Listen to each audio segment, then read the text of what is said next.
Why do 70% of gamers prefer building their own PCs? Because it's fun, customizable, and you get exactly what you want. First, gather your parts.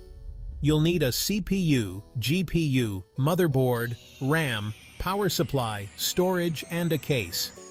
Don't worry, it's like assembling an epic Lego set.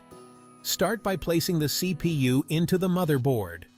It's like fitting a key into a lock, simple and satisfying. Next, snap in the RAM sticks and secure the GPU. It's all about click and connect. Now fix the motherboard inside the case. Use those handy screws to secure it. Connect the power supply and storage, making sure all cables are snug and tidy. Cable management is your friend. Finally, double-check all connections, close the case, and power it up. The moment of truth.